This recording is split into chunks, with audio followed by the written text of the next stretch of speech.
I think I could change it later. Just make it like supermodels. Yeah. Just like steal. No, but that's what I was saying about like we could have a promo. Yeah, we need to. So I could just put it there. So that every time never have to deal with it. So that every time we actually turn up, everyone's wildly disappointed. And I'm like, oh yeah, maybe that. Yeah. Do you find that we're talking about teams and partnerships? Scintillating. And when it works and when it doesn't. But like, does it also? It's cool that like you see it works really well for your sister. Do you see like areas for yourself where you're like, oh, like I need this in a partnership? It's not that it works well for her. It's that if she is doing something with my mother or like someone, yeah, I guess, I mean, I haven't seen her operate in hundreds of different teams, but there is a degree of communication going through the cracks or like missed signals or somebody not understanding and then a person saying it this different way. And, oh, wait, do you mean X? And it's like, no, actually, no. And there's a back and forth. Yeah. So I was thinking about like communicating as being its own skill. I think I was talking to Emily about this last night as well, because like to be a good teacher, you have to understand the material, whatever it is you're teaching, and have mastery over it, but you also have to communicate it. And that is just as important as understanding what the hell you're teaching. Yeah. Because if you can't communicate it effectively to another person, then great, like you're a genius just in the room with someone else. Yeah, definitely. So it's interesting to think about what makes communication isolated from expertise or mastery or of the whatever it is that you are communicating. What is effective communication? And I don't mean like relationship communication. I mean just basic communication. Mm-hmm. Like one of my favorite games, maybe my favorite game, is Pictionary. Not because I'm an amazing artist, because I'm not really. Like it's because that's not what Pictionary is about. Right. It just like forces you to get so laser about the communication of whatever it is you're doing. Yeah, like the crucial detail. Yeah, you have to get to the salient things and remove the extraneous stuff that's just going to potentially confuse. And it's complicated because like you're not, one person isn't guessing, like 700 other people are guessing. Communicating has to be done for all these different types of, like learning maybe, all these different types of receivers, different types of brains with different like things that are already in their head or whatever. Yeah. Different assumptions. So given the diversity of listeners, I wonder what makes, like how you isolate what good communication even is, or effective communication even is. Because it seems like it varies interpretation varies so much in the listener or the beholder or the whatever. So how could you really like separate the threads of something as complex as communication? Well, okay. For you, when communication is working, what's happening?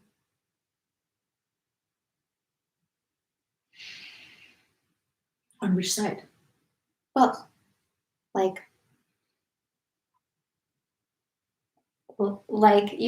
there's the,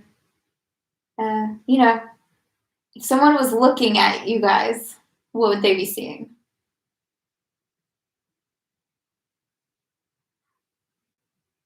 Probably a certain amount of mirroring.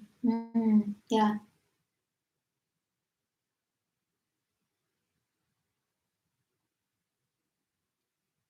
I don't know, because most of the things that I can think of are things that like, I'm like, oh, well, it could be happening and you're just not. Like I was about to say flow. Yeah. Definitely. But you can be an amazing communicator standing on a stage and to a person who's sitting in silence the whole time. So I don't like, there's no flow there, but you still might be doing an amazing job of communicating. I think like do you think that you get when someone gets you?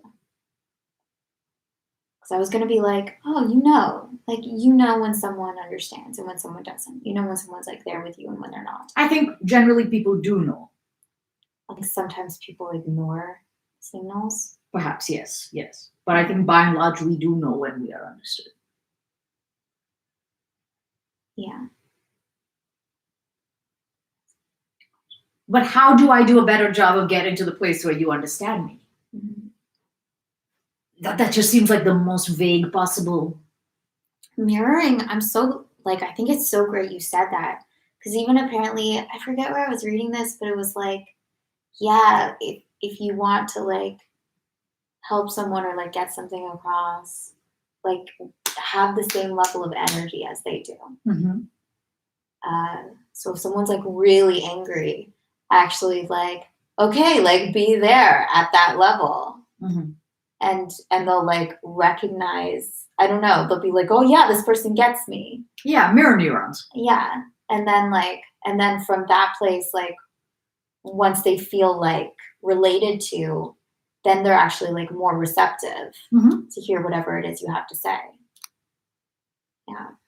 Because I think maybe it just has to do with like our like natural instinct to always be like looking for like commonality.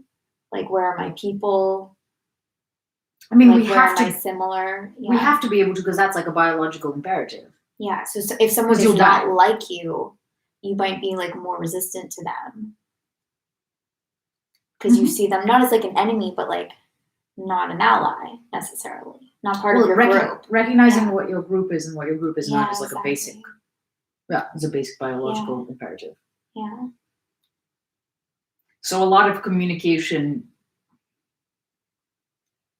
like that's what I think laughter is in part. I read somewhere, source unknown, that laughter is a signal, an interpersonal signal, to be like, we're cool. Right. From an animal perspective, which is interesting because you also show your teeth when it's not cool. I know. I always think that's weird that we smile and that's a signal of friendliness. Well, laughter and I'm sure there are like differences between smiling with your teeth and baring your teeth, like from an animal perspective. Like your nose is doing something right now, like this. Yeah, that right is a really different which is anger communicator than like whatever the rest of your face is doing when you're. Yeah. Anyway, like that's like why we have eyebrows, by the way. That's why we have eyebrows. Yeah, because we don't need them. I thought it was like to protect our eyes from the sun or from dust. We have eyelashes for that. I know, I thought brows did that too. They're just source unknown. Yeah. They're communicative tools.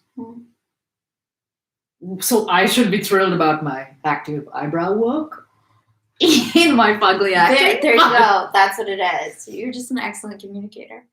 I think I'm actually not a bad communicator, but that's not the only thing happening in acting, unfortunately. It's not. No, because surgeries. If acting was just like getting something across, I think I'm quite good at getting something across. Yeah.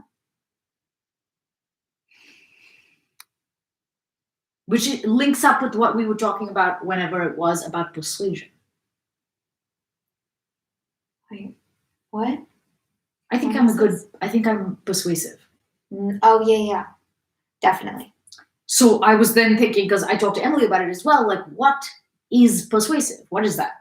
Yeah. What is that? Okay.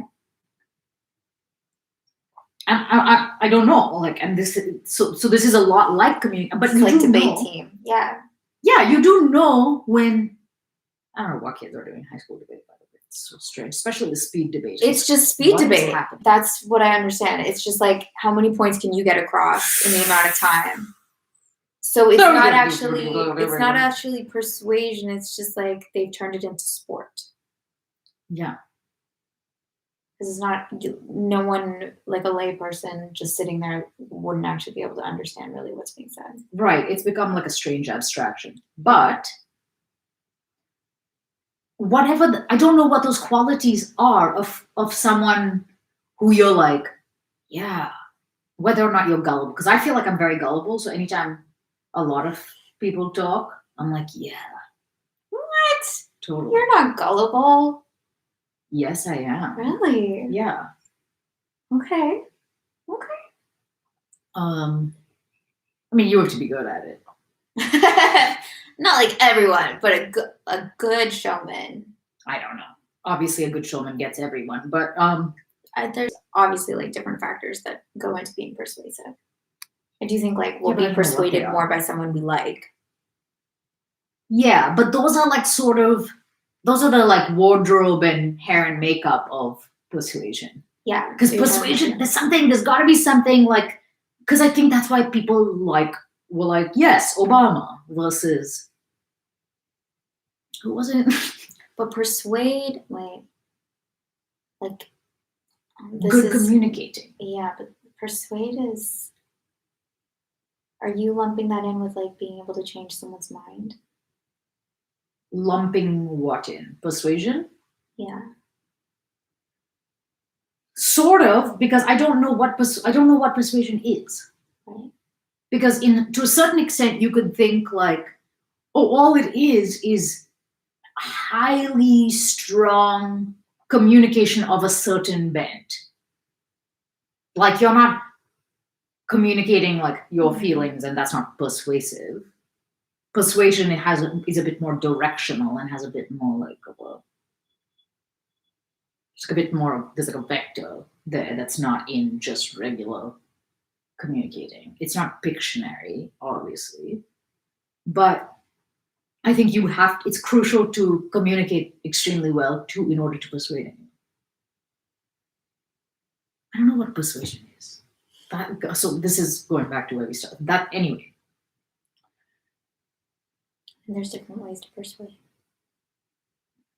Sure. Because I think you can persuade intellectually, and that would be a whole argument.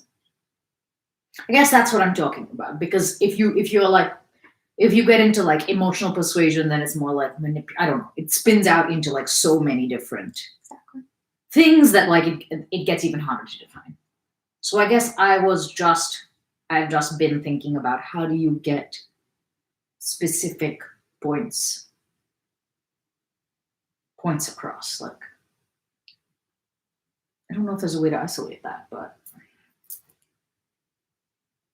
yeah, you're really good with that. Like you were talking about how you're very good with language and words, and you're also very agile.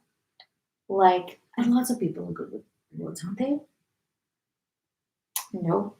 No, not. I don't mean that. I mean, and even like some people are expressively good. Expressively good. So like some people are great with words, but not the spoken word, which is why a lot of people turn to writing because they're not that comfortable speaking in public. And then there's also some people who are very good with words, but like need more time to formulate their thoughts. Mm-hmm. And I feel like you have very quick access to them. Like you're able to think on your feet. Really, I don't think so. And draw. And you remember also when I was saying like, oh, like you're like open-minded and creative because you're able to pull from like many different areas to argue one point. And that's often a sign of an artistic or creative mind. Is it? Because Dan, I think, used to call that pattern recognition, which sounds like something a calculator does. I don't know. Right. I mean, I guess so. But if you look at like what art is usually like combining two, not like paradoxical, but like two opposing things into one. It is? Are you defining art? I have I'm not no idea what defining- art is. I'm not defining art, but if you like often look at what art is doing, it's doing two things at the same time. Is it? I know nothing about art. I think it is. Like, so a painting, a Van Gogh painting, is representing the night sky for what it is and also what it isn't, like what it could be. If it was just a photograph perfectly capturing the night sky, it wouldn't, there would be a question of like, is that art then? There is, because photography is art. I know, so why is photography art? But like it's because But honestly, why is photography art? well, this is why I said I have no idea what art is. Yeah. Because to me it's like one of the most confusing things in the whole world. Mm-hmm. But that's why I wouldn't say necessarily. I like the idea of it combining two things at once, but I can think of things that like are totally called art that don't do that. Isn't that what like impressionism really is? Is that thing you're describing? Mm-hmm. What it is and what it Yeah, could I be? guess that's impressionism. Why do I think it's those two things? Like, I just think like even when you go really far back to like pottery, I don't know, I'm thinking of, so you have like a pot and then you also have like storytelling happening on the pot. Yeah. And there's like form and function combined in those things. And then even if you look at like story is told through like symbols. Mm-hmm. So it's not like story is not actually how things happen. Mm-hmm. We're like we're drawing in the same way that we draw anything when we tell a story. Mm-hmm. We're choosing what to look at Mm-hmm. when, because that like focuses it and directs That it. also is photography. Exactly. You're like here. Yeah. Oh, I thought you said you didn't think photography was art. No. I actually just like wanted to hear why you would say photography is art. I have no idea what art is. None. Yeah.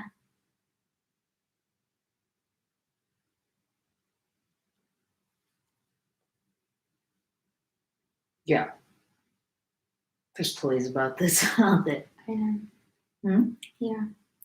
Like art's obviously a really big discussion, but actually I would argue that like every human being creates art.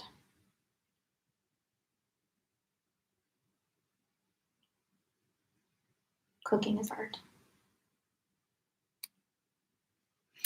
So I mean, then that to me like means, because if you're combining two things at the same time, that is as much about the viewer as it is the communicator.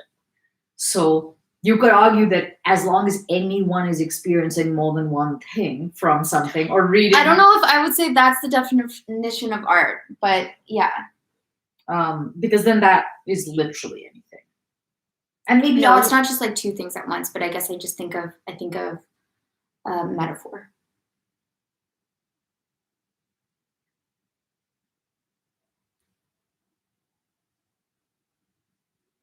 I think of like our ability as humans, and maybe even like our necessity as humans to be able to, this goes back to communication, like part of communicating is like our ability to extract what something is through comparison, through metaphor, you know?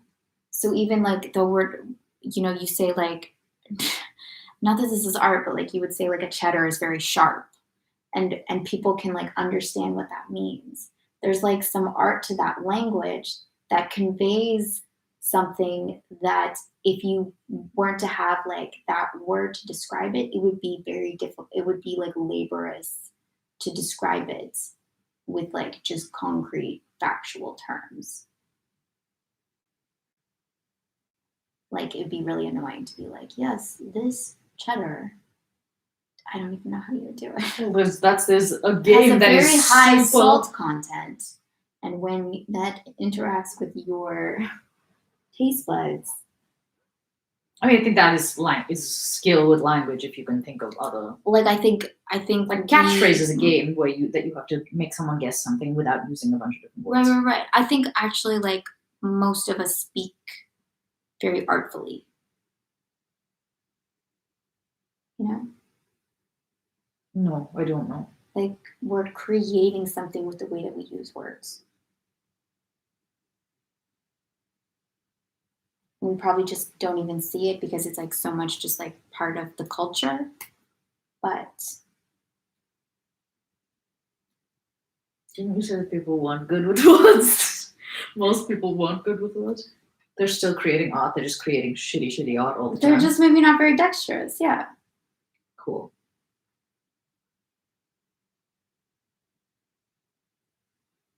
Yeah.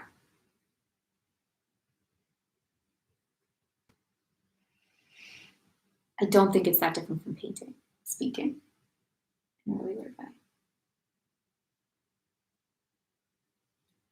Because most people don't quite know what they're going to say when they say it. And somehow they get something across.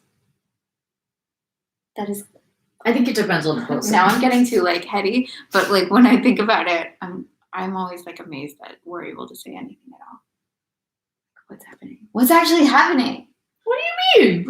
Like how are we spontaneously coming up with a way in which to express something that we don't know where it's going. We don't know like what the next thing we're going to say really is. I don't know how true that is for everybody all the time. Yeah.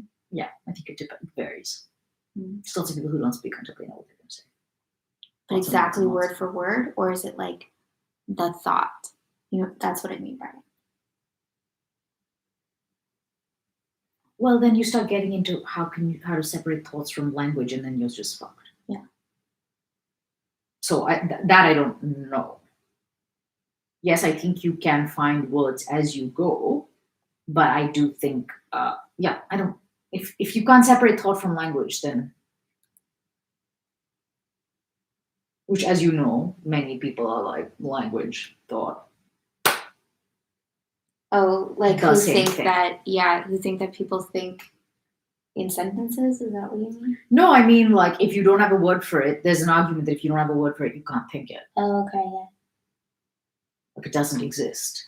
Right. So by that token, if you know what you're like, you have to. The word and the thought are the same. So if you know what you're going to say, you know the words.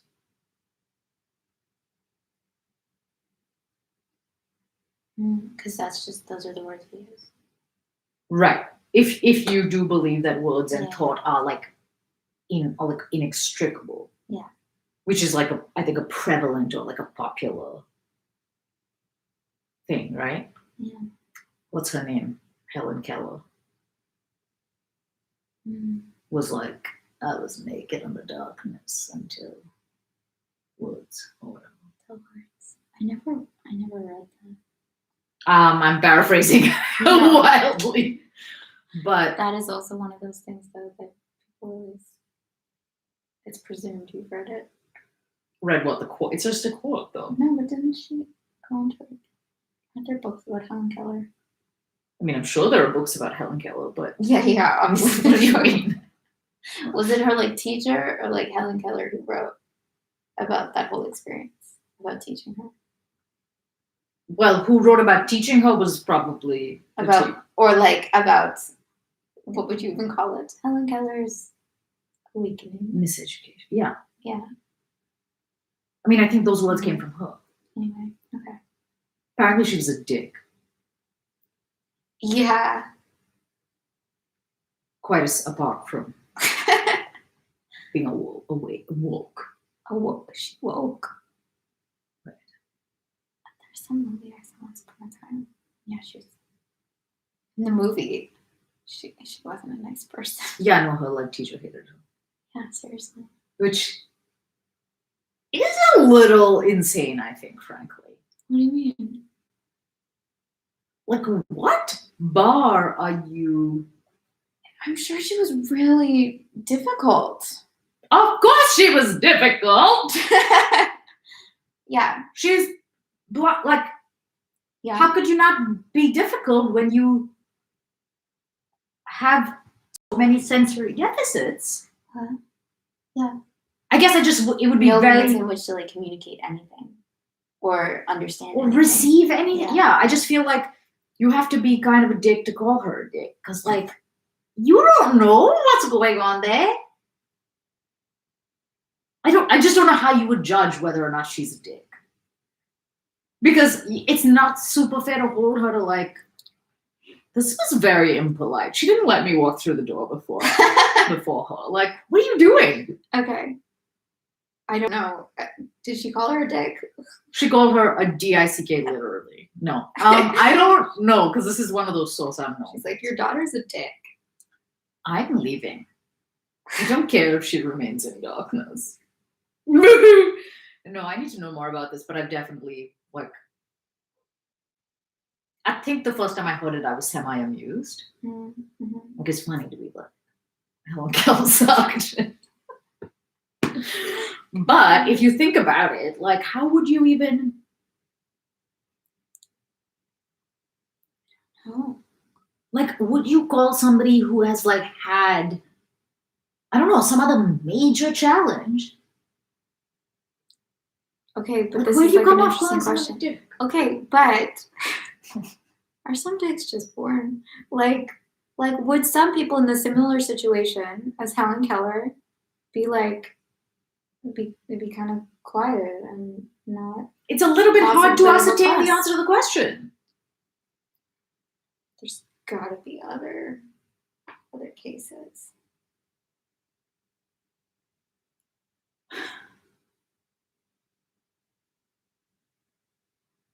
And like, maybe she's the... Like a baby is kind of in the similar situation with less life of not having understanding or being understood. And some babies are, well, they're not dicks, but they're like more trying than others, right? Yes. Why am I like, I'm trying to argue, I'm like, maybe she was a dick. That's basically what I'm trying to argue for. Of course it is. But, which, I don't know. I just think it's like a very interesting...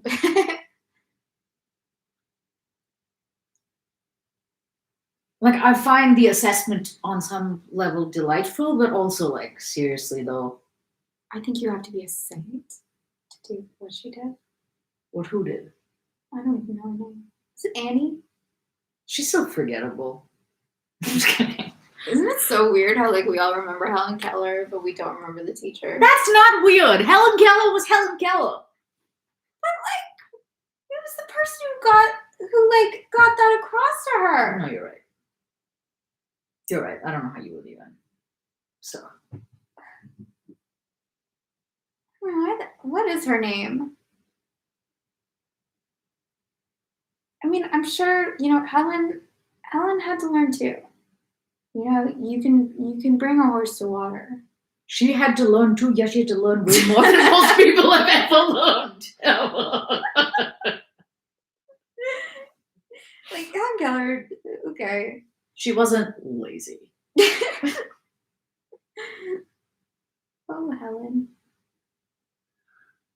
I loved that picture that was my backdrop, was my phone's backdrop before my nephew made his appearance on the scene.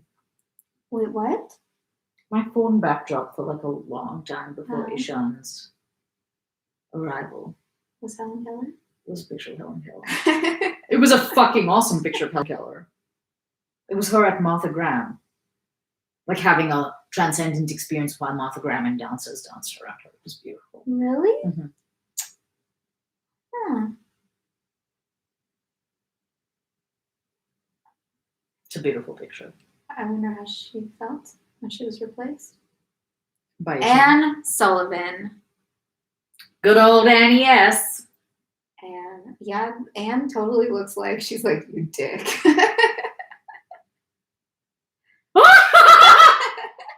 How rude, Anne. Keller with Sullivan vacationing. Look at that. She hates this girl. She hates her. Sometimes I wonder if in situations like this, calling someone a dick is like making it more about yourself than. Oh, I'm sure.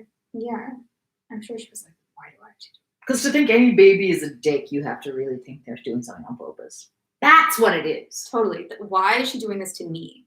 Yeah, that's what I was trying to justify. The on purpose thing? No, I was just being like, yeah, it makes sense that she had a hard time with her.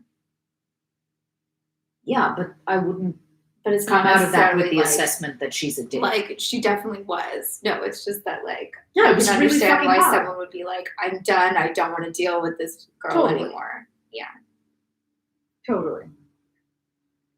Helen Keller, lifelong companions. That's sweet. Who? Annie Sullivan? Yeah. They were lifelong I companions? don't know. That's what it says in this picture. So then she's a glutton for punishment, Annie. Oh, obviously. Her name's Anne.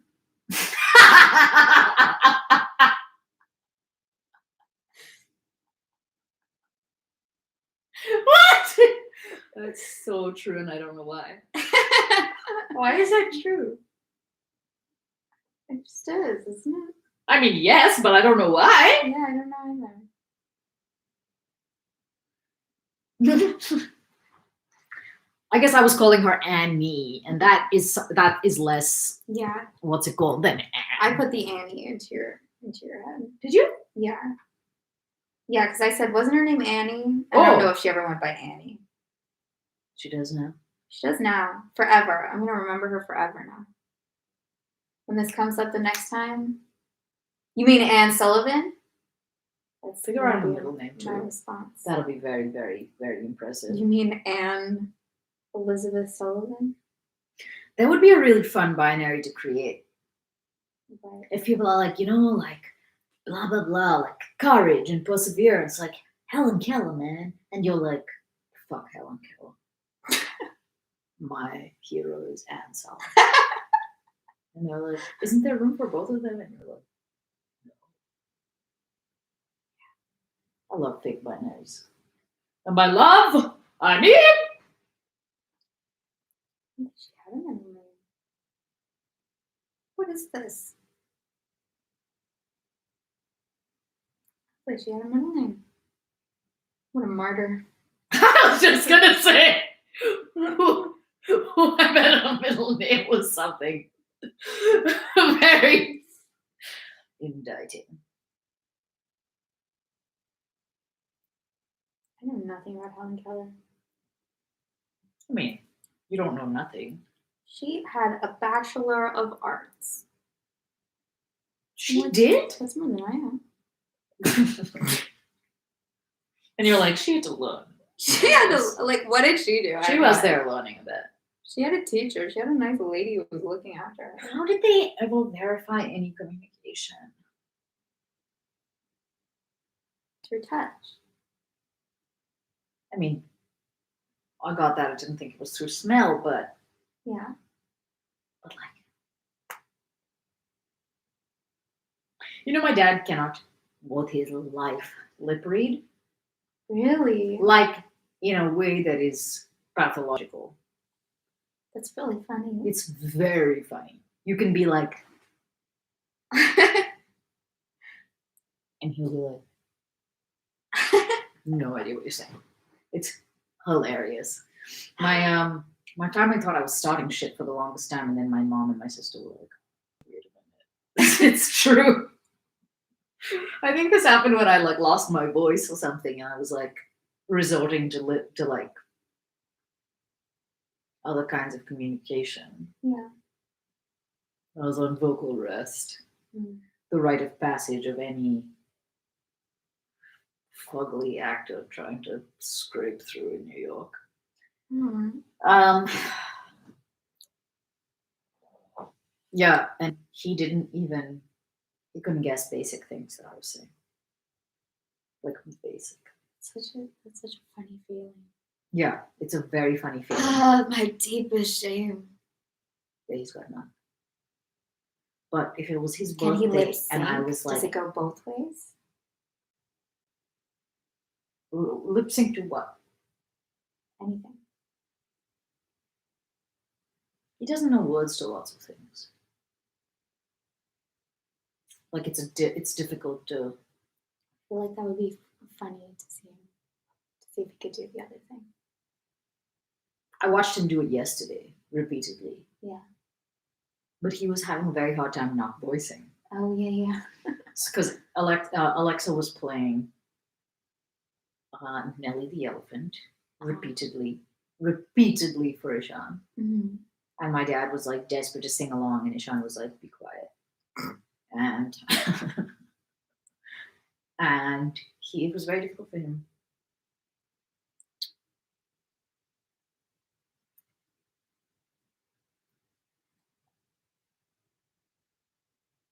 Source unknown. Apparently, if you hear a song that you know, even if you're not singing, your vocal cords are engaged. That's so cool. Isn't it crazy? Your vocal. Like they're apparently like you're unconsciously like doing it, even if you're not doing it. That kind of thing. You know? I just think everyone should sing. I think this whole like, no, I'm not a good singer thing. Like, no, it doesn't matter. Everyone should just do it. Should they? I think they should. Even the bad ones. It's like, whatever. We're here this one life. What, are you just not going to sing your entire life? That's like not dancing. Yeah. No, you're just going to not dance ever? There's totally people that do. There's totally people that do. I don't understand it. Can you whistle? I can't. Oh no. For the life of me, whistle. Wait, I once could whistle. And then I remember the last time I tried, I was like, I've lost the ability. I don't think that's how that works. I mean, that happened. Did you get a new mouth in the meantime? I can whistle now. I don't know. It went away.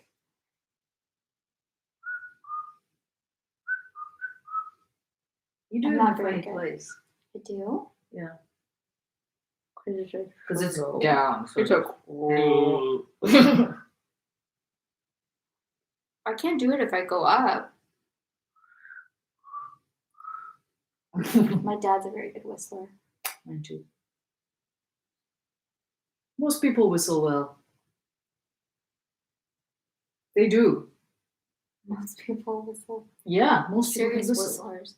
It's People a very are like, common. I can whistle. They mean it. No, I mean like it's a bit like riding a bike. Most people know how to ride a bike. Is what it seems like. It's a common skill.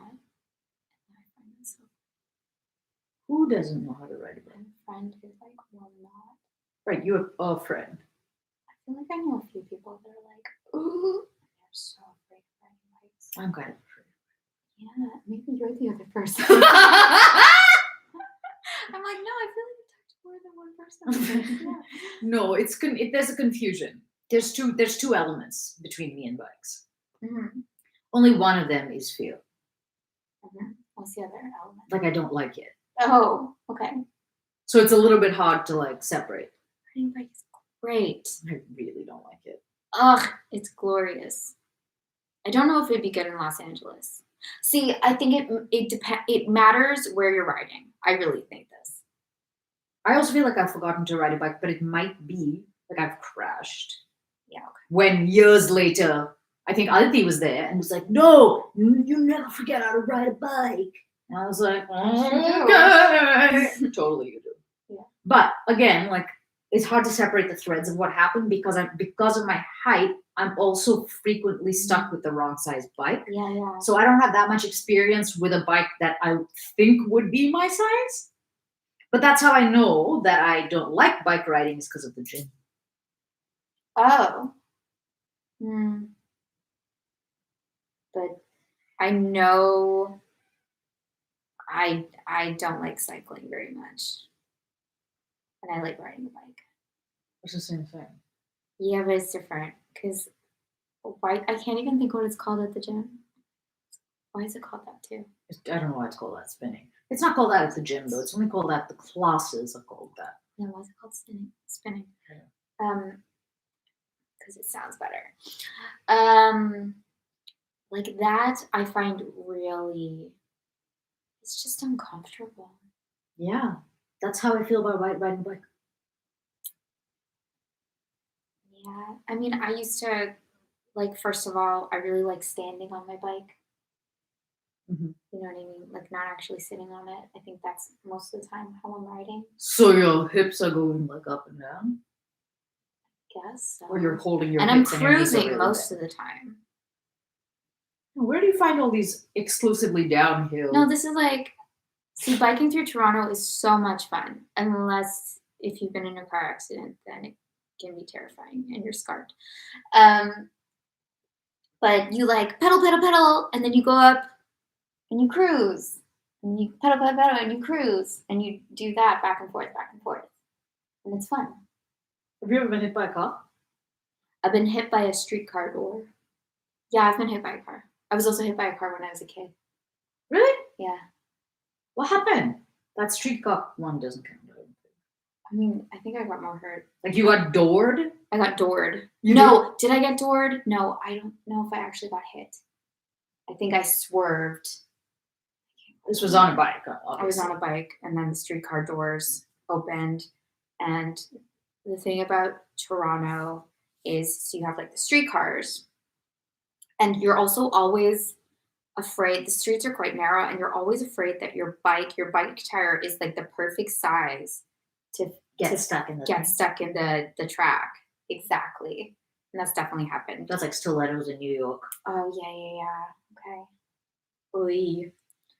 So you're always kind of worried that's going to happen. And then you have like streetcars, you have cyclists, you have cars, or maybe rather you have streetcars, cars, cyclists, pedestrians. And it's a very narrow street. And most of the time as like a cyclist, you're just like weaving through everyone. So you kind of, the way I ride is just like, I always assume I'm going to get hit and that no one can see me. Mm-hmm. Yeah. For whatever. Anyway, so like I got like sandwiched between like a car and then like a streetcar. No sandwich. And then the streetcar doors opened, and then I think like just swerve out of the way. I can't remember if I hit the car or if like I was gonna hit the car, and then I like overcompensated and I just like splattered. Got it. Oof. Yeah. But what happened when you were a kid? Oh yeah, I remember I was biking back from like Canada Day fireworks, and yeah, this like couple hit me with their car, and at the time I was just like so dazed. They were so freaked out. I'm sure. Yeah. Imagine. They hit like, I was 9 or something, and they hit a kid. Oh my god. At the time though, this is the funny thing, at least for me, when I get hit, I feel like I've done something wrong. So I think even they're like, where do you live? Let me drive you home or something. And you were like, no, let me ride with you all on my bike. Totally. I remember declining the ride, and then I think like my sister was with me or something. And like after they left, we realized like how badly hurt I actually was, and it took us forever to get home. Was this a formative life experience? Clearly not. Clearly not. Because I don't think that lesson was learned. That getting hit is not your fault. Yeah, no. Shit. Yeah, and I remember I was like, I should have taken that ride. Oof. I got hit by a car, but I wasn't on a bike. It wasn't that bad. It wasn't. You can go flying? I did. But I kind of like landed on my butt. I don't know. It just didn't end up being that bad. Yeah.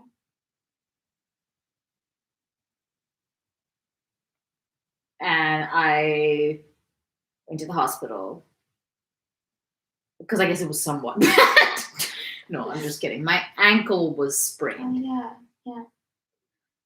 And I went to some emergency room and probably like sat there for a minute.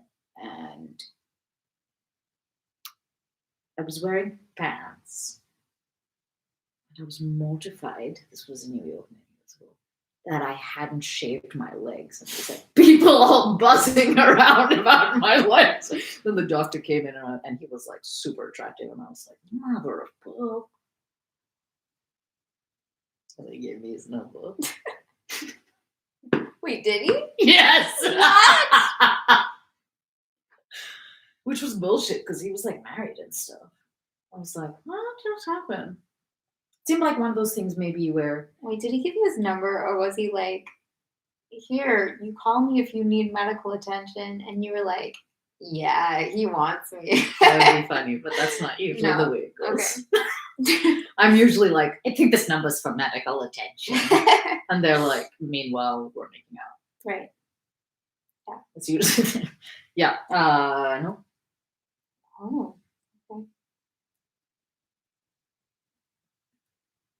So don't feel bad if you didn't shave your legs because I know. So apparently nobody gives a fuck. So you shouldn't either. Remember you were like, are you shaving your legs during the quarantine?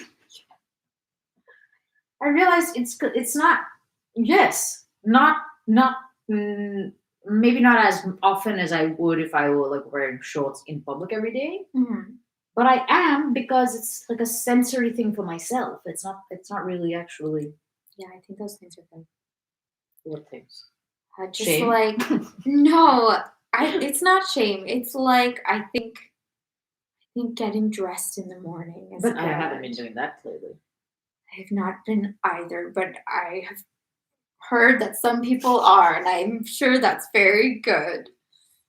That's very funny. Yeah, I think people do have different things that are like, I think if I don't do this, I'm just gonna feel like the wheels have come off. Yeah, exactly. And for whatever reason, I still It's like making your bed. something like that. Yeah. Yeah. And I don't think getting out of pajamas is one of those. The other thing I was thinking, and then we really should talk about board books for once in our life, is there's such a like stigma about staying in bed all day, right? Yeah. And I mean that like on the one hand, like, it's just objectively not a good idea. But today, I realized that I stayed in bed for most of the day, but I actually still achieved like a lot. Like I did a bunch of work. I woke up in the morning and immediately did a dance class. Great. So I kind of was like, wait, I've exercised. I'm being productive, and maybe it's not good for sleep hygiene, but I was like, why do I have shame about being in bed all day? If I did X, Y, Z, showered, like I did all my stuff. Yeah. I think people are different. I can totally work from bed. So you're saying that it's because people can't work from bed?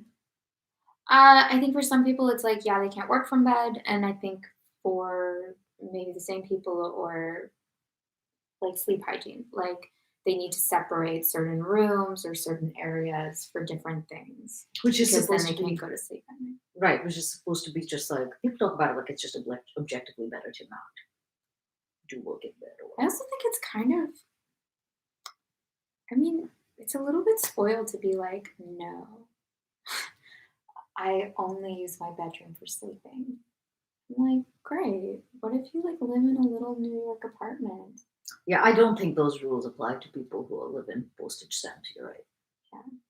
But yeah, I think for those things, maybe it's more like a division of intention or something.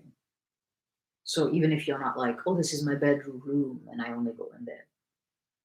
So even if it's not that, there's some kind of even like a perfunctory separation. Yeah. And I also think like building yourself up to be able to adapt to different circumstances is worthwhile. Like, so sure, if you like, no, I need to go to my office to write, that's great. But then like things like this happen, and Yeah. and suddenly you're like, I can't, it's not my regular routine. It's like, Right. no, I think people who like are really good at getting work done get it done wherever they can. Right. It's like those people who work on airplanes, man. That's next level. I can work on an airplane faster than in a coffee shop, which you do work in. Oh, okay. Airplanes are fixed. I could probably force myself to. I can work at airports. Airplanes, I don't know. Oh, that's like probably some interesting. That's an interesting. Sounds like an interesting distinction because the reason I can do airplanes and not coffee shops is because there's no flux in airplanes. I'm like, right. Here's this person. There's that person. They're gonna continue to be there. Yeah. So it's not like the vista is constantly changing. Because in coffee shops, I'm just like, start watching stuff because there's stuff to fucking watch. Right. People are coming. Who's this? Who's that? I wonder what they're doing over there. I've seen this Yeah. person before. Like I go And you on. don't experience that on an airplane? No, because it's relatively static. Like you're looking at the backs of Interesting. seats. I almost see it like the opposite. Do I see it like the opposite? I think I'm like secretly vigilant on an airplane. Right. There must be something going on about. I think there's something about being Airplanes? trapped Yeah, maybe that. and the tight space and the like having to make room for other people. So I'm like, I rarely fall asleep, and I'm also very aware of where the bathroom is because I hate having to wake people up. So I'm like, oh, it's so bad. It's like all about the bathroom. It's like, and I have to like pay attention to when the beverage cart is coming because if I miss my window to go to the bathroom, Then you're then stuck. I'm screwed. Yeah. And it's just like little things like that. I'm very, I Yeah. think maybe that's why I can't sleep on a plane. That sounds. Yeah. That makes sense. So that would be why. I just submit. Kind of like quarantine. I'm like, okay, now this is happening. Right. I've been so much more productive and creative in quarantine than in life, and I don't know what I'm going to do when we go back to normal. I don't know what any of us are going to do. You think? I think a lot of people are going to be great. Yeah, I think they will be, but I think it'll be weird. Humans are very adaptable. Yes. I hope that we all appreciate the little things. That's sure to happen. I'm sure that'll go away, but I hope we're all like, wow, I get to go to a coffee shop. Yeah.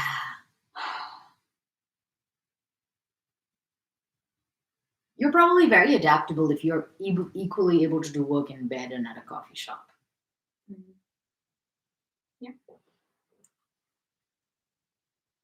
That's something that I was learning today, which is like humans underestimate how adaptable they are.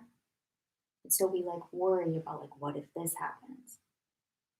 And they don't take into consideration like how quick we actually are to adapt to whatever circumstances are thrown our way. I think people know intellectually that humans are adaptable, but I think they don't trust themselves. Yeah, like so maybe they trust like humans, but they don't trust themselves to be able to like survive the situation. Mhm. So people don't take risks because they think that they couldn't handle it. Yeah. Chocolate. Want some? Oh, you don't like it. Oh, what the? Let's talk about War and Peace. Let's. I don't know when we started this, but Shit. War and Peace. Is it What is there to say about War and Peace? It's long. It was written by a man. It was. He's dead. Obviously. Tolstoy's his name. Yes. There are people in it. Mhm. There are armies in it. Mhm. Not a lot of animals. A few. Horses. Scattered. Lots of horses. Yeah, really only horses. Have we even seen a Borzois. Ah, borzois. Excuse me. The fox, the wolf, the borzois, the borzois, the borzois. That Peter and the Wolf moment. Yeah. Borzois are a dog breed, for those who. We're learning so much. What'd you say? We're learning so much. You know, somebody that I knew from college messaged me on Instagram, being like, "Holy shit! I just committed to reading War and Peace for the first time No because if not way. now, when?" Yeah. That's crazy. She had the same thing. Same Except she's not instinct. subjecting everyone else to it. We're doing them a service, okay? This is a fucking service. Yeah. This is our part. This is how we're giving back. This is our contribution. We are the Anne Sullivan to you Obvious. ungrateful Grateful Helen. dickish No, Helens. Yeah, we're trying to communicate something to you. Are you getting it? Are you getting it? I know you can't see. I know you can't hear. I know you can't speak. You know what? What? Do you want to finish your sentence? Or was that? No, I extremely don't. Yeah, okay. I bet you Helen Keller may have a BA, but I bet she never read War and Peace. I bet you she fucking didn't.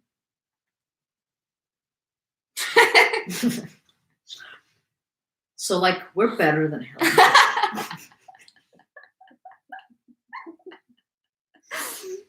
I have felt inferior to Helen Keller my whole life. I think I kind of have. You probably- I feel better now. What if she did?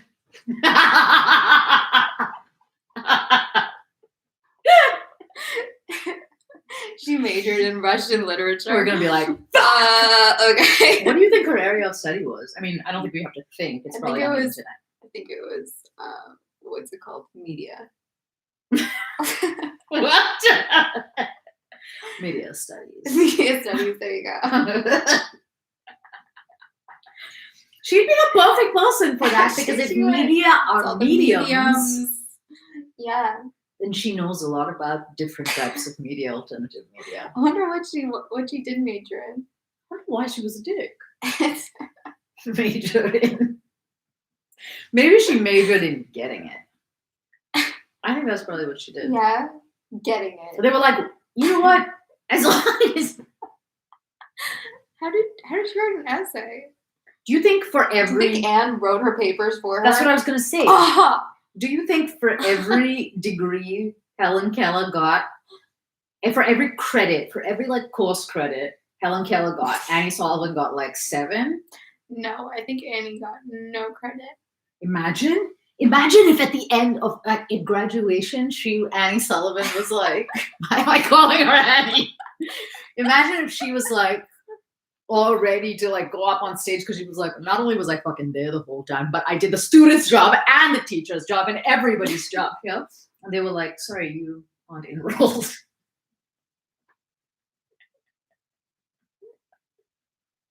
I'm also thinking like Helen Keller like, has some like acceptance speech. And I don't know how that would go because I don't actually know how she was able to communicate. I don't know if it was to like. Sorry, you want to repeat that? No, I don't. Okay, you don't know. And then like in her acceptance speech, which most people do not understand, and it's like she didn't think. She probably didn't. That's probably the reason for their feud. They don't have a feud. They feud. They feuded. I really like this idea. Let's discuss this after we're not on the The live stream. Secret Life of Anne Sullivan. Yeah, because Okay. war In and all peace. seriousness, There's war. War is coming. there's war. There was peace. We read. What did we read yesterday? Pierre, the Thank comet. you. Thank you. So Pierre is. Oh God, it was so good. Pierre is doting on Natasha, but he can't express his feelings. Why can he sometimes like express everything and not give a hoot? And other times he's like, I have to leave. Maybe he's like a watched pot never boils. So anytime anyone looks away, he's like, but then like when someone's like, sorry, what were you saying? He's like,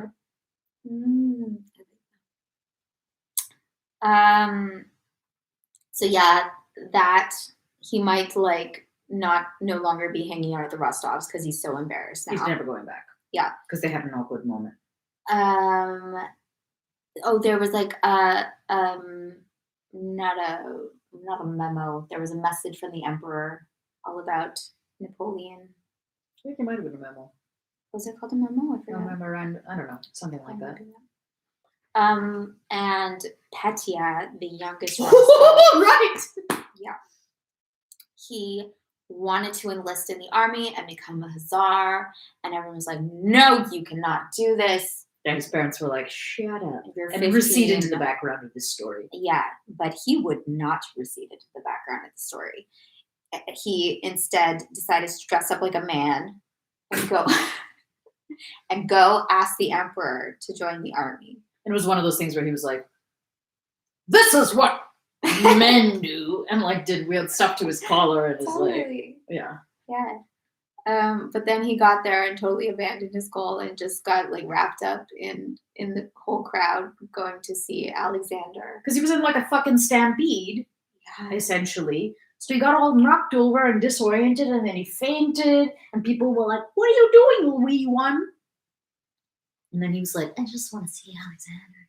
Might have gotten a concussion. Who knows? And maybe. But it worked out for him because then people were like, "Oh, hey, don't push the kid. Who pushed the kid? I didn't push the kid. Don't do that." Pushing kids is not right. And then Yeah. And then what happened? And then, so we got to like go up Oh. on a cannon and Mm. watch the whole proceedings. And he had like a transcendent moment He really did. where he was like, "That's the emperor," and he like sent all this like loving kindness and all of these good vibes to the emperor and pledged him his allegiance. Turns out he was looking at the wrong guy. Wait, what's he? You missed that? He was looking at, oh yeah, he He was didn't know like- which one was who. Wasn't him, but anyway. And then I just remember so like Alexander went in to eat. And everyone was watching him eat. And then he came back out. And then they freaked out again. And then he was eating a biscuit. Alexander. And yeah, he like comes out and he's eating a biscuit. And then some crumb falls from his mouth. Mhm. And some like footman picks up the biscuit. No, some like, is it a footman? I thought it was like someone with him. Anyway, someone picked up the biscuit. And there was lots of excitement over that. Yeah. And then Alexander saw that everyone wanted the biscuits, so we started throwing biscuits into the crowd. He was like, "Fetch some more biscuits." I don't know what his accent was. Where is he from? Russia.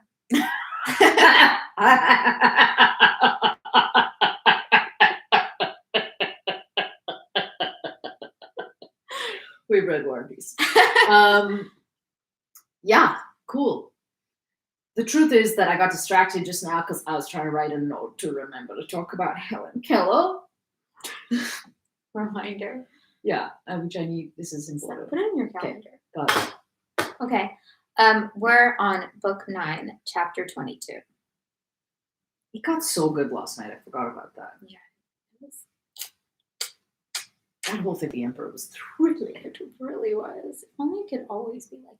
I bet you chapter 22 is going to be the place to be. What? Nothing. Okay. I forgot about my handstand promise. Oh. End of book 10. That's what we said. I don't know what you're talking about. Okay. Chapter 22. 2 days later, on the 15th of July, an immense number of carriages were standing outside the Sloboda Palace. The great halls were full. In the first were the nobility and gentry in their uniforms, in the second bearded merchants in full-skirted coats of blue cloth and wearing medals. In the noblemen's hall, there was an incessant movement and buzz of voices. The chief magnates sat on high-backed chairs at a large table under the portrait of the emperor, but most of the gentry was strolling about the room. All these nobles, whom Pierre met every day at their club or in their own houses, were in uniform. Some in that of Catherine's day, others in that of Emperor Paul, others again in the new uniforms of Alexander's time, or the ordinary uniform of the nobility. And the general characteristic of being in uniform imparted something strange and fantastic to these diverse and familiar personalities, both old and young. The old men, dim-eyed, toothless, bald, sallow, and bloated, or gaunt and wrinkled, were especially striking. For the most part, they sat quietly in their places and were silent, or, if they walked about and talked, attached themselves to someone younger.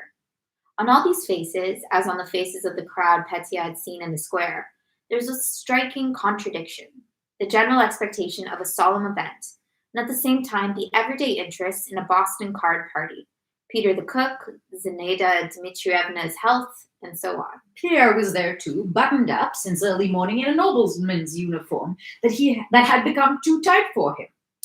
He was agitated. This extraordinary gathering, not only of nobles, but also of the merchant class, les états généraux, states general, evoked in him a whole series of ideas he had long laid aside, but which were deeply graven, no, that was a word, in his soul.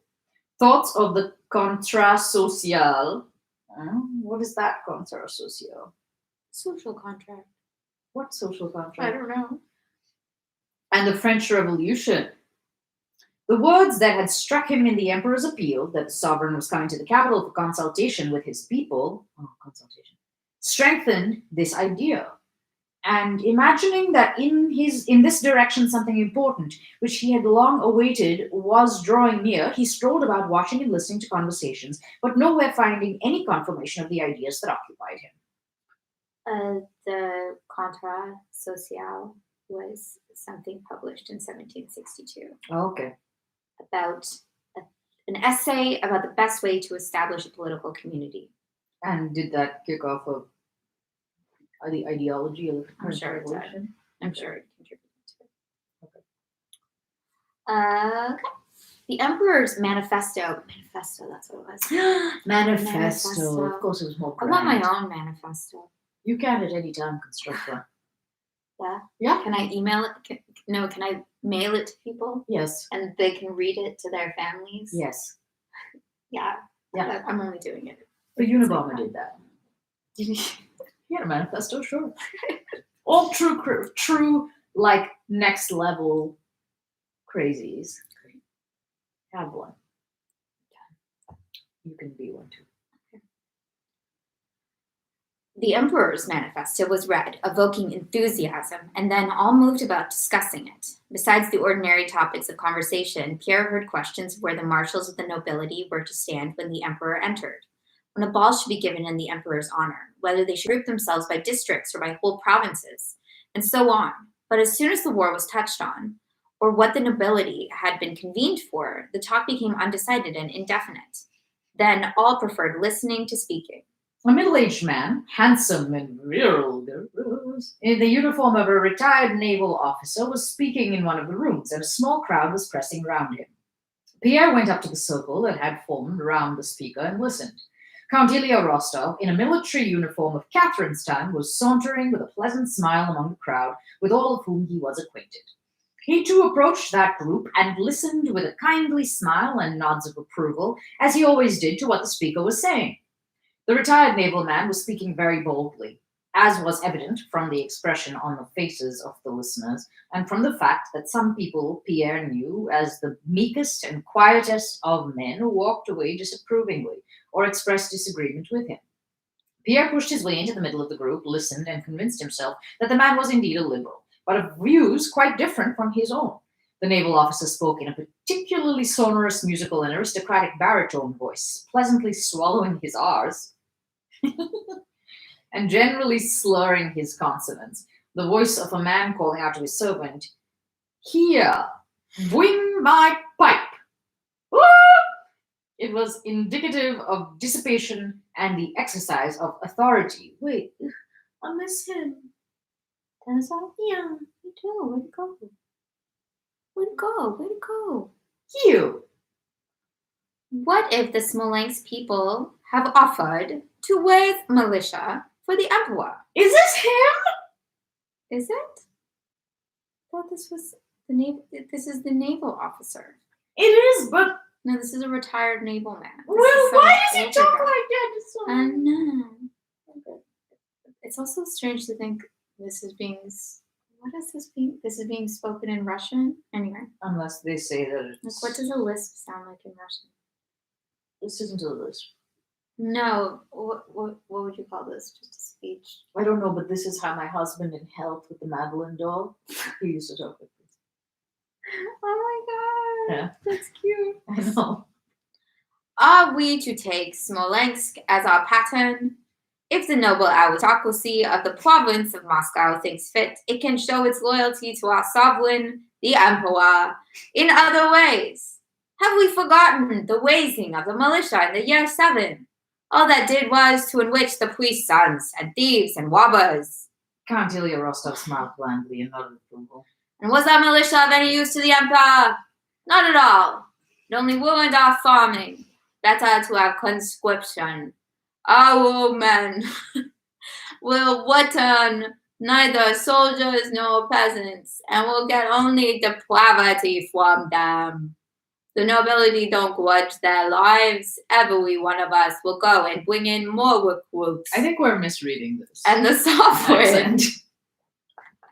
That was the way he referred to the emperor.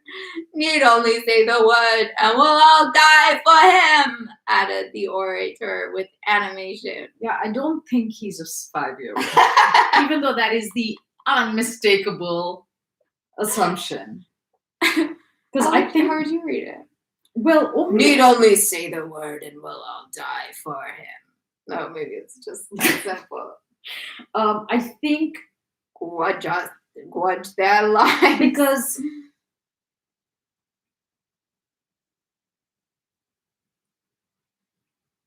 they call it pleasantly swallowing his R's and generally his slurring his consonants, the voice of a man calling out to his servant.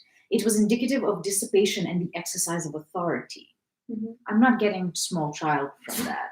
And that I'm only basing my questioning on that description that preceded. But maybe he is both authoritative, Yeah, and childlike, bold, and light. What were the other? I just want to give confusing directions. Broad to actors. and thin. Broad and thin. Yeah. Okay. Sorry. Authoritative and childlike could actually be the same thing. So that's not enough. That's not confusing enough. Yeah. Okay. Count Rostov's mouth watered with pleasure. What? I don't know if anyone's speech has ever made me drool.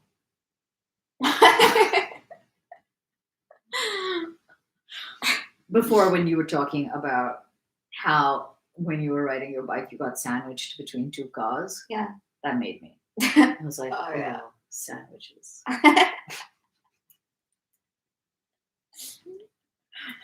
Do you know I have a confession? And that is that there are certain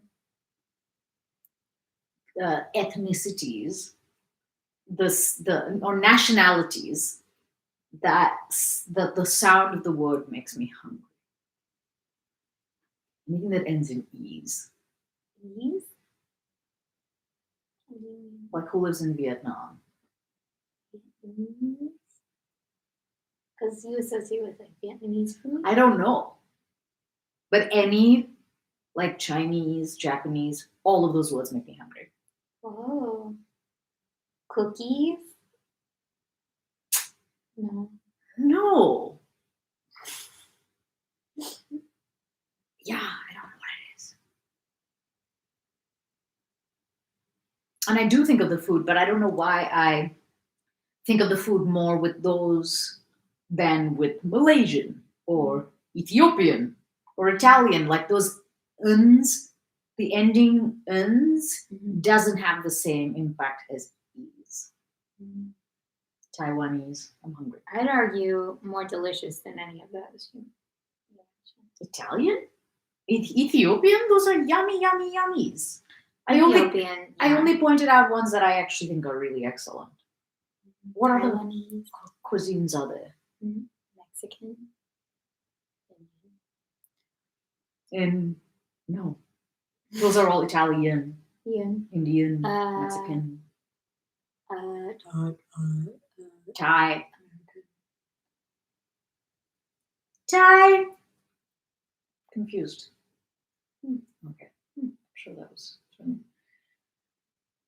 So Count Rostov, his mouth watered with pleasure, and he nudged Pierre, but Pierre wanted to speak himself. He pushed forward, feeling stirred, but not yet sure what stirred him or what he would say. Someone like you, Pierre. You were like, this is how everyone is. Yeah, everyone's like that all the time. They don't, even if they think they know what they're going to say, they don't really know what they're going to say. Scarcely had he opened his mouth when one of the senators, a man without a tooth in his head, with a shrewd though angry expression.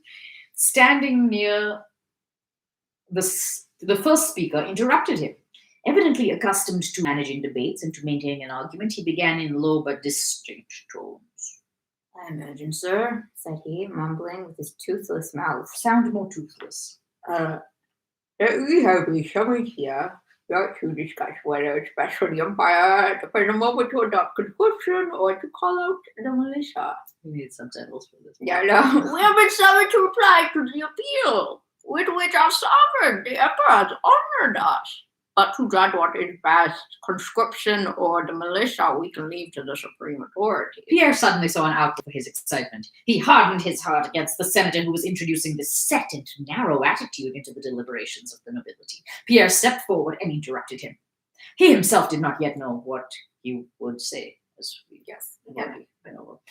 But he began to speak eagerly, occasionally lapsing into French or expressing himself in bookish Russian.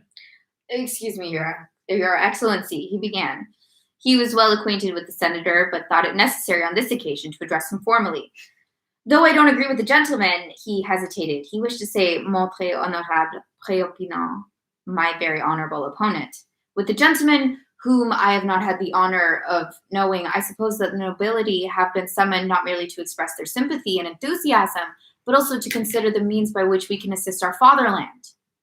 I imagine, he went on, warming to his subject, that the emperor himself would not be satisfied to find in us merely owners of serfs whom we are willing to devote to his service.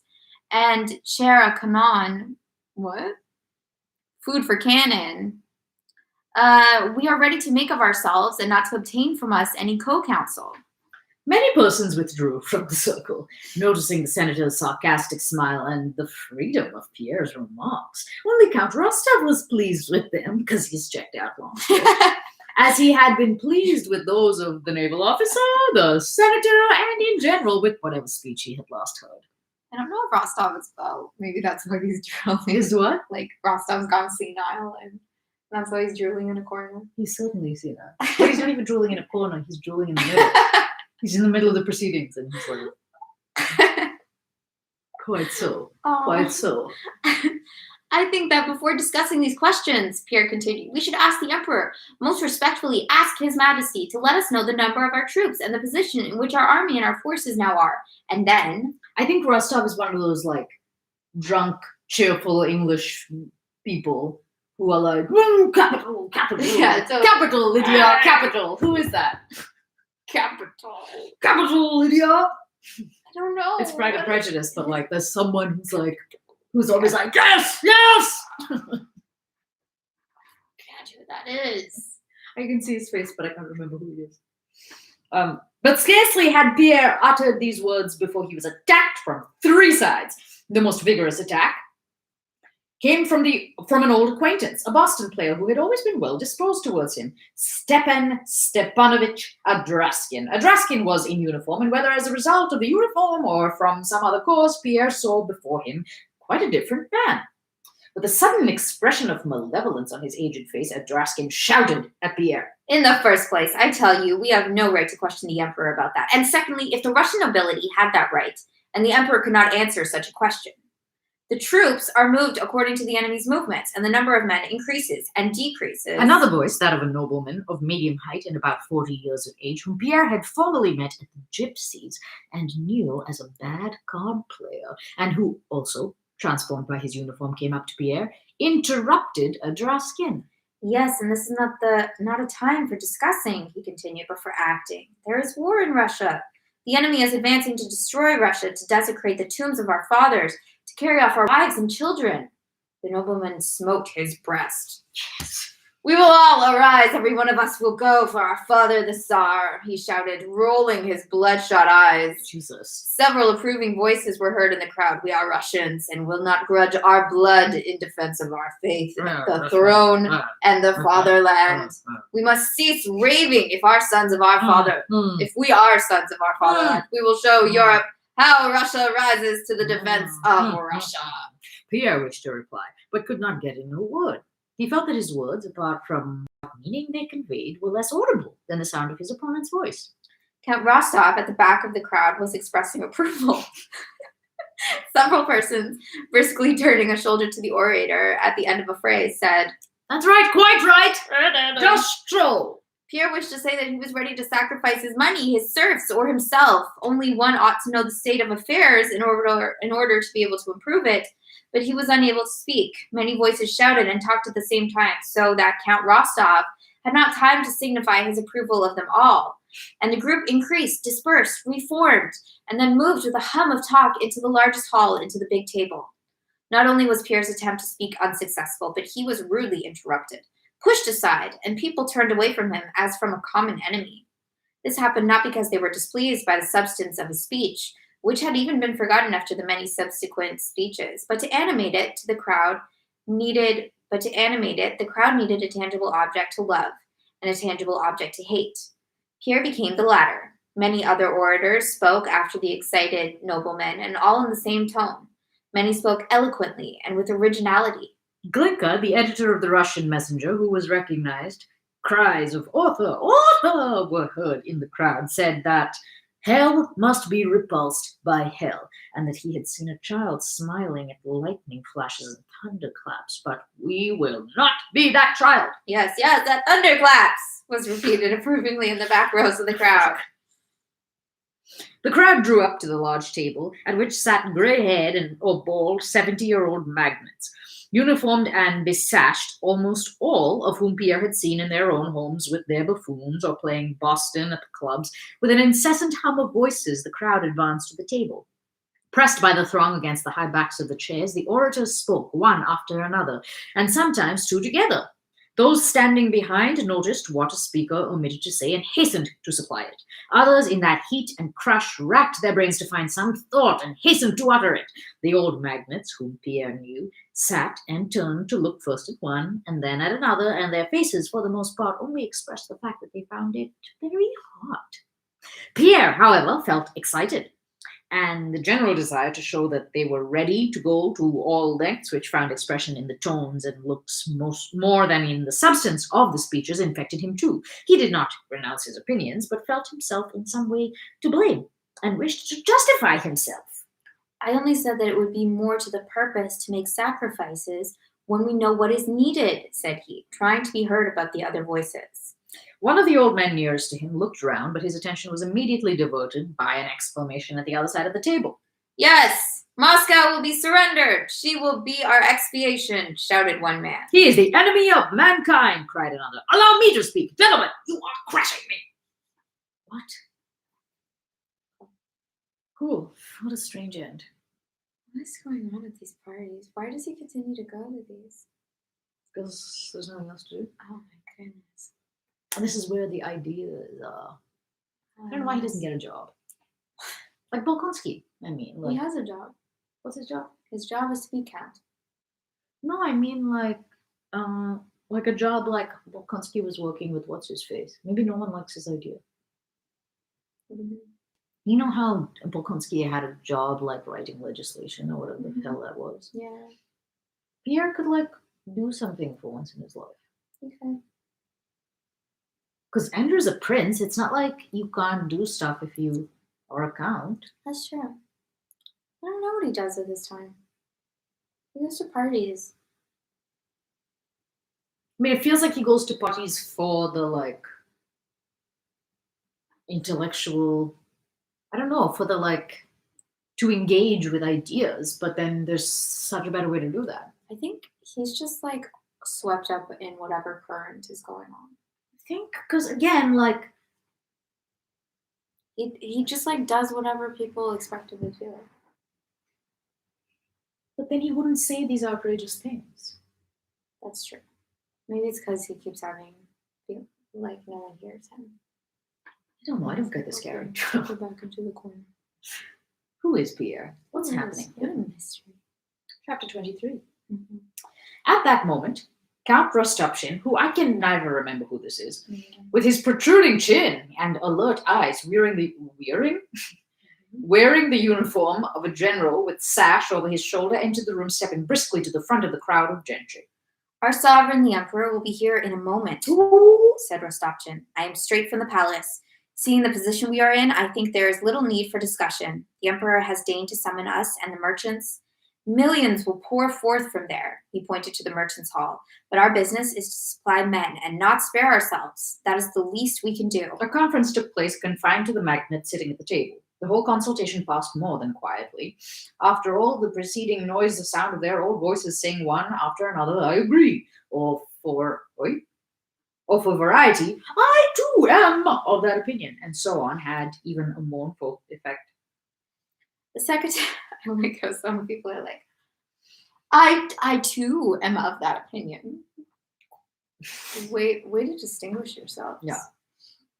The secretary was told to write down the resolution of the Moscow nobility and gentry that they would furnish 10 men, fully equipped, out of every 1,000 serfs, as the Smolensk gentry had done. Their chairs made a scraping noise as the gentlemen who had conferred rose with apparent relief and began walking up and down, arm in arm, to stretch their legs and converse in couples. That's not a huge contribution, but okay.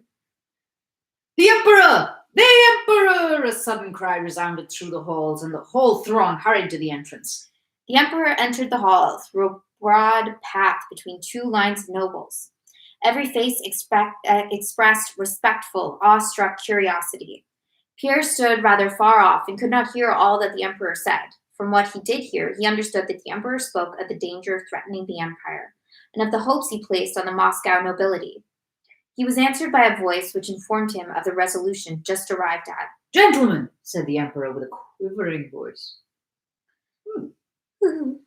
There was a rustling among the crowd, and it again subsided, so that Pierre distinctly heard the pleasantly human voice, of the emperor saying with emotion, I never doubted the devotion of the Russian nobles, but today it has surpassed my expectations. I thank you in the name of the Father. What am I doing, I wonder? Gentlemen, I love it. You're cast. You're You're cast. Stupid! Forget the callback! Forget the testing! Okay. Gentlemen, let us act! Time is most precious. The emperor ceased speaking. The crowd began pressing around him, and rapturous exclamations were heard from all sides. Yes, most precious. Oh, a royal word, said Count Rostov with a sob.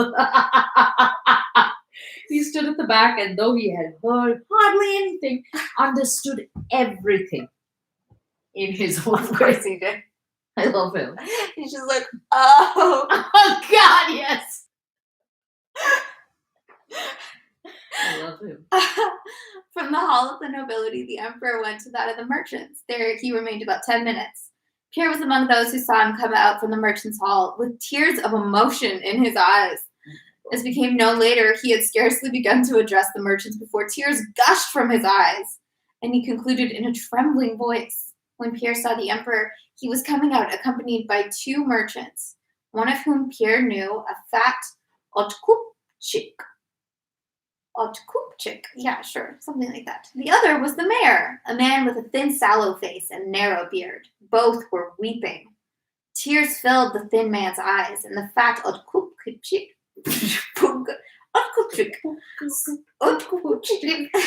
sobbed outright like a child and kept repeating, "Our lives and property! Take them, your majesty!" Oh. Pierre's what feeling at the moment was a desire to show that he was ready to go to all lengths and was prepared to sacrifice everything. He now felt ashamed of his speech with its constitutional tendency and sought an opportunity of effacing it. Yikes. Having heard that Count Mamonov was furnishing a regiment, Bezhikov at once informed Rostovchin that he would give 1,000 men and their maintenance. Old Rostov could not tell his wife of what had passed without tears, and at once consented to Petya's request and went himself to enter his name. Next day, the emperor Jesus. left Moscow. The assembled nobles all took their uniforms and settled down again in their homes and clubs, and not without some groans gave orders to their stewards about the enrollment, feeling amazed themselves at what they had done. 10 in every 1,000. Yeah, but still, they didn't want to get those guys up. 10. Oh my God, it's the end of book 9! Yeah. You know? No, I turned the page. myself.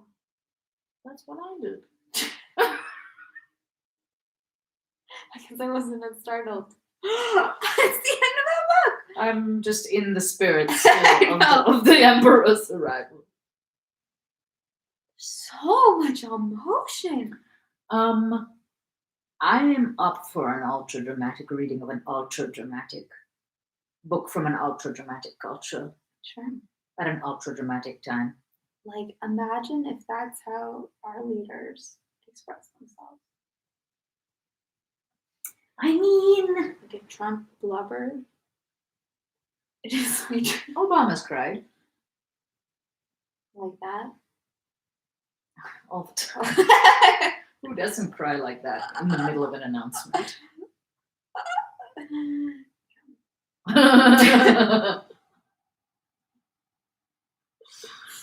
I really wanted there to be more of book 9 for multiple reasons. Should we stop? I think we should. We only read 2 chapters. I know we did, because we yapped a bunch.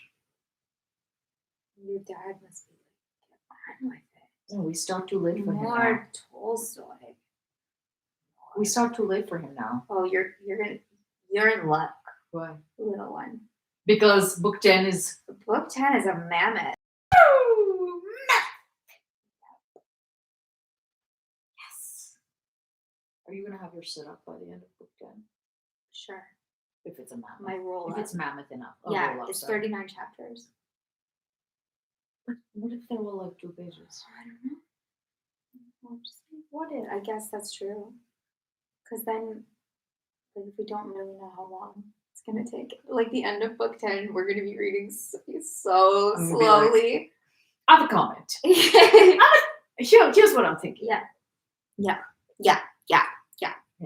Or like, let me try that again. I want to read that one again.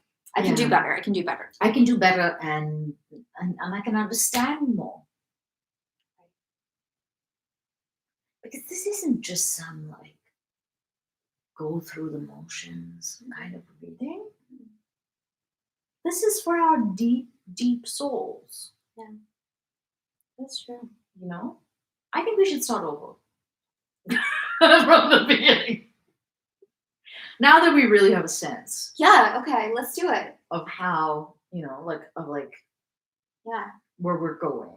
Yeah. You know how they say you have to know the destination. Right. You know how they say life is a journey. You know how they say, You know how they say when you reach book 10, Yeah. you What do you do? really you can continue reading or you can go back to the beginning. that's what happens at the beginning of book 10. It's like a choose your own adventure suddenly. Suddenly there's like chutes and ladders. There's like a big old chute. I would not be surprised. That's like a wormhole that like we keep trying to turn the page and like a gap lock. It's just page 1 again. Imagine if that kept happening and then like after days of resistance and putting off the live stream, we're like, you know what? Okay, fine. Gap lock. We will start at page 1. Okay? And then we did it and it took 25 more days. Maybe you'd go a bit faster because we're going to be like, back right here. And we're not going to be like, oh, it's a. Yeah. We'll like skip through it Yes. because we remember what happened in book 1, right? Yeah, I can almost do it from memory. Pretty much. So this is just a prop. Yeah. So then we'll get back to book 10 and then I wonder what's going to happen. Second. Will it? Depends on who you're It's a great premise for a movie. It's I'm great. getting it from the movie. Like, it's just like in a world where 2 girls try to read War and Peace. Yeah. And they can only And they, read book 1. and they find themselves in a wormhole of like never being able to finish.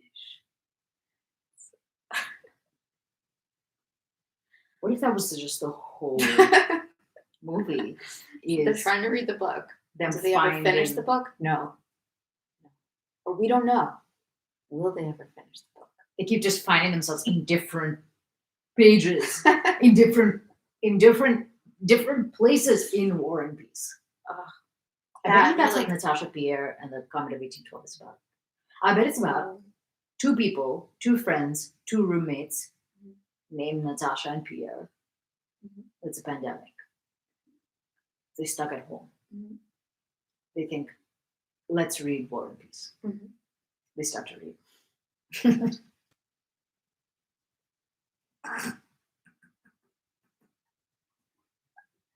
Okay.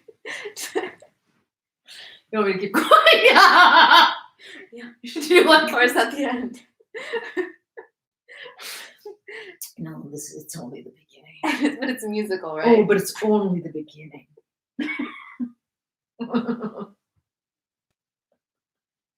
See, this is why I should write, because my ideas are brilliant. They're brilliant. What's the comment? Wouldn't you like to know? What? You have to wait till book 10. And when they're in book 10, boom, bam, The comet hits Earth wham, and kills them. slam. Yeah. Kapow! Kills them. And then it cuts to a few people who knew about the comet coming and they escaped Earth. And now they're in an airship trying to get to Mars. But the trip is so long, they're like, what are we going to do to pass the time? Yeah, what are they going to do? Let's read. Let's War read and War and Peace. That's basically the end of Get Love, dude. Isn't it just starts over and over and over and over? And then the airship blows up. When they get to Mars, right? book 10 is what I was going to say. I was going to say book 10, not Mars. You're like, yeah, Mars, yeah. No, we don't get that far. They moved. Oh no. We don't get that far. No. And then what? And then the Martians who've been waiting in a welcome party Mm-hmm. they're waiting for the remnants of this earthly civilization to arrive. Like everyone's waiting for the emperor, you know. They're like, they need to feel so welcome and so supported by us, the Martians. Yeah, And then- we need to show that we understand their culture.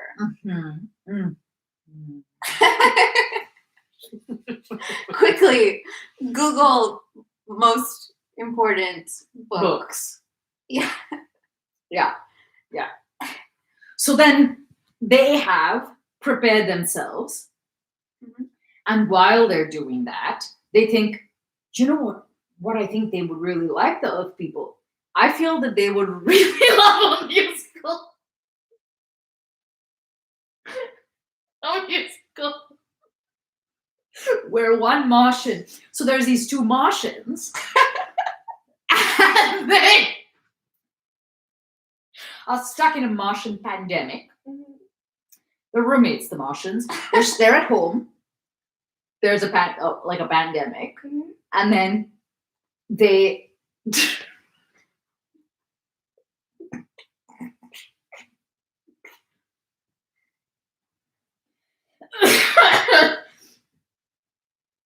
they've got to be productive because what you're stuck at home. Yeah.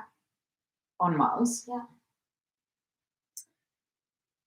What can we be doing with our time? And their names, their Martian names, they're Natasha and Mir. Because they're from Mars. Yeah, don't you know all names start with M on Mars? That's why it's called Mars. Because it's a reference, it's like a shout out to like how Martian cultures name. So I gotta go. I think maybe we're in too deep. Mir. Mir? Natasha Mir. Mir, yeah, Mir. Natasha, Mir, and the mate moment of making milk. That's basically what fucking Pig Latin is, dude. It's not. Basically, It's Natasha not and at all. okay, fine. You're right. I don't speak Latin and I don't speak Pig. Oh my god. Okay, book 10 tomorrow. Really? Well, we'll see. Okay, we're not reading. No, No, we're not. I mean, we're gonna try to. We're We're gonna gonna try try. to read book 10, but then we'll see if we actually do get to read book 10 or.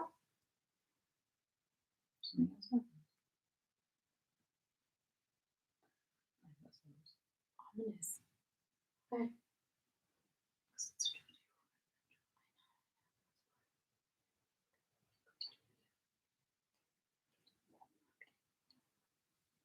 Good night. Oh.